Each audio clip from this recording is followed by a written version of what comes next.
Telangana വാറങ്കലിലെ state bank of ഇന്ത്യയുടെ ശാഖയിൽ വൻ മോഷണം. 19 കിലോഗ്രാം സ്വർണം മോഷ്ടാക്കൾ കവർന്നു. ഏകദേശം 14.94 കോടി രൂപ വില വരുന്ന സ്വർണമാണ് മോഷണം പോയത്. ബാങ്കിൽ സുരക്ഷാ ജീവനക്കാരുണ്ടായിരുന്നില്ല. CCTV ക്യാമറകളും അലാമും പ്രവർത്തനരഹിതമാക്കിയ ശേഷമാണ് മോഷ്ടാക്കൾ കൃത്യം നടത്തിയിരിക്കുന്നത്. CCTVയുടെ ഹാർഡ് ഡിസ്ക് ബാങ്കിൽ നിന്ന് കൊണ്ടുപോയിട്ടുണ്ട്. സ്ട്രോങ് റൂമിനുള്ളിൽ സൂക്ഷിച്ചിരുന്ന സ്വർണം നഷ്ടമായെന്ന് ചൂണ്ടിക്കാട്ടി ബാങ്ക് അധികൃതർ പോലീസിൽ പരാതി നൽകിയിട്ടുണ്ട്. തിങ്കളാഴ്ച ബാങ്ക് അടച്ചുപോയ ജീവനക്കാർ ചൊവ്വാഴ്ച രാവിലെ ബാങ്ക് തുറക്കുമ്പോഴാണ് മോഷണ വിവരം അറിയുന്നത്.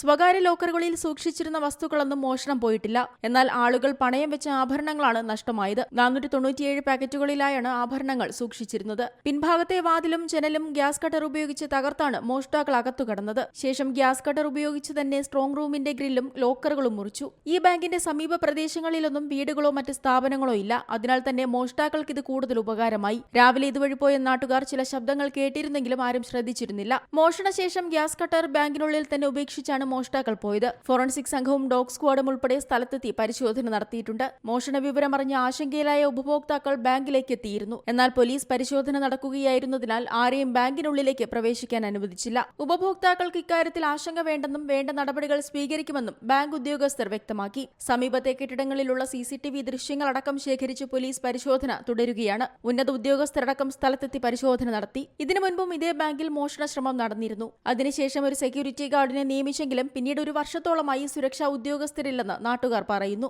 National desk, C Malayalam news. ഏറ്റവും പുതിയ വാർത്തകളും വിശേഷങ്ങളും വിരൽത്തുമ്പിലറിയാൻ സി മലയാളം ന്യൂസ് എല്ലാ ഡിജിറ്റൽ പ്ലാറ്റ്ഫോമുകളിലും ലഭ്യം.